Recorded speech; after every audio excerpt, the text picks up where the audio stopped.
Okay, so this is probably one of the few lenses I do regret selling.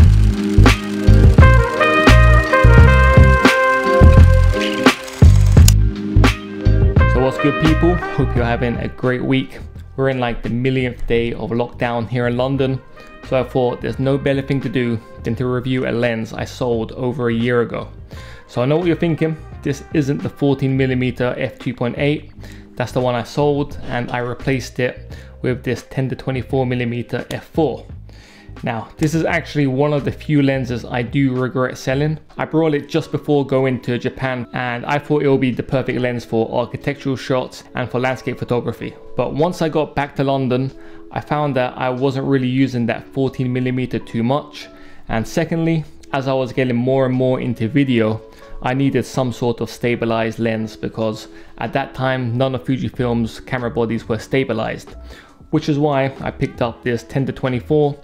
And once I got the 10-24, I never really used the 14mm, which is why I sold it. That said, when I look back at the photos I was taking with the 14mm in Japan and I compare it to the wide angle shots I'm getting with the 10-24, then I gotta say the shots taken with the 14mm, in my opinion, are a lot better. Not just in terms of image quality, like the colors and the contrast in the photos.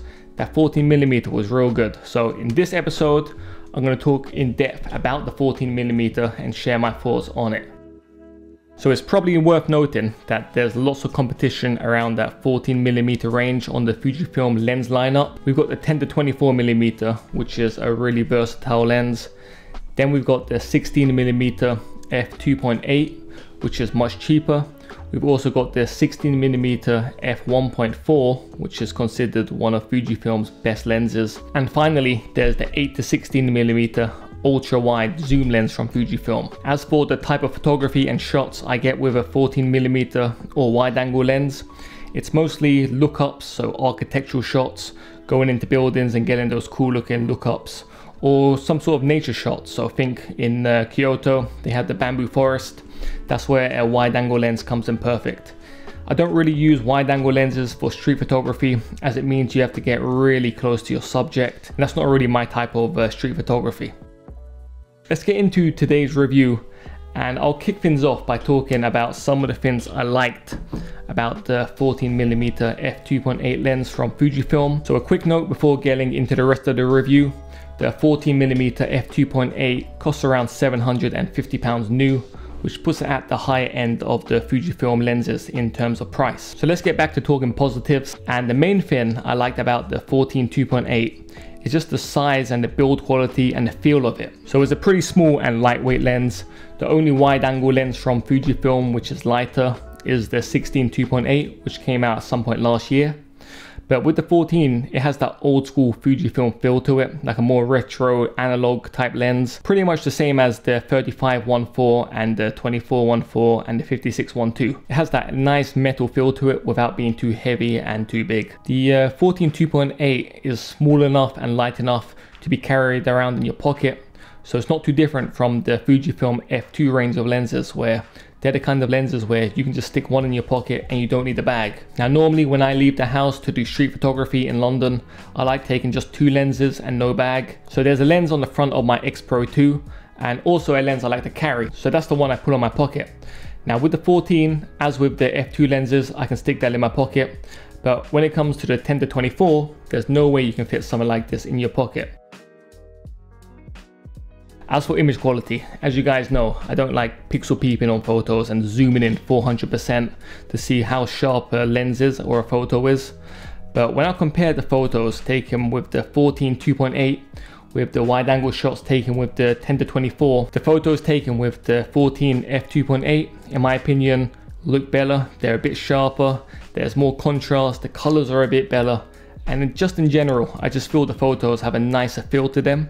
Whereas the photos taken on the 10-24 have a slightly, I don't know, like a colder feel almost to the photos. But I definitely preferred the photos taken with my 14-2.8 compared to the photos taken with the 10-24. As with most wide angle lenses, it's best to stop down your aperture when you're using the 14-2.8.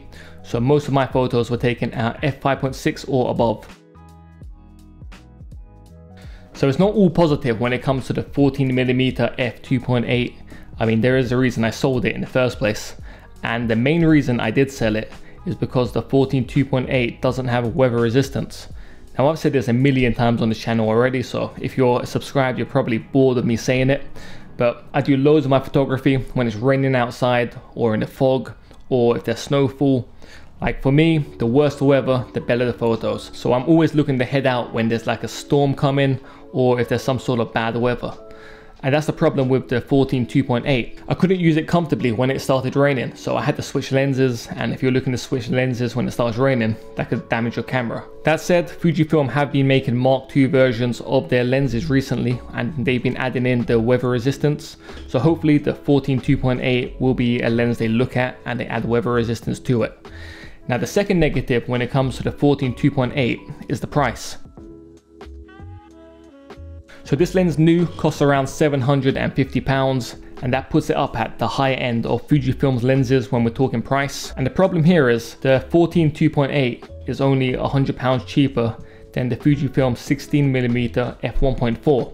Now I've never used the 16mm f1.4, but it is considered one of Fujifilm's best lenses full stop, and actually one of the best wide angle lenses full stop. Also, you have the 16mm f2.8, which is only £340, and that's a really small lightweight wide angle lens, and I actually really like using that lens. I have a POV video where I used the 16-2.8 and I was going around London. I'll stick the link up here so you guys can check that one out. And we also have the newly released 10-24 Mark II, which comes in at around £900. So as you can see, with the 14mm f2.8, its price makes it really hard to recommend, because for just another £100 or £200 on top, you can get a much better lens like the 16-2.8.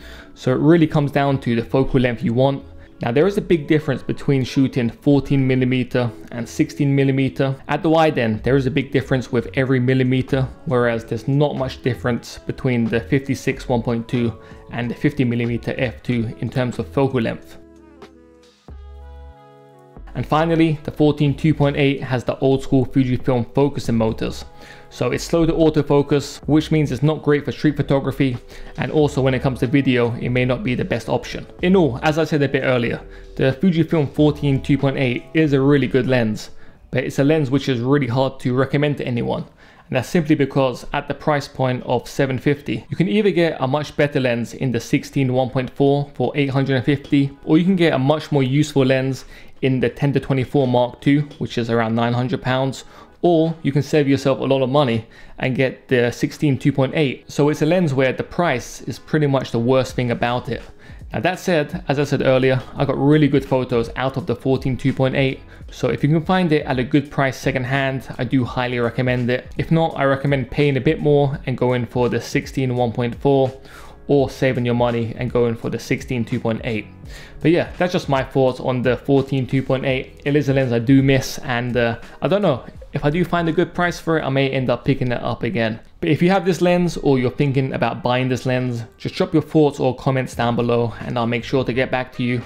As always, a massive thanks for watching these episodes, and you guys can do me a massive favor by hitting that thumbs up button and the subscribe button too. I hope you guys all keep safe, and I'll catch you in the next one.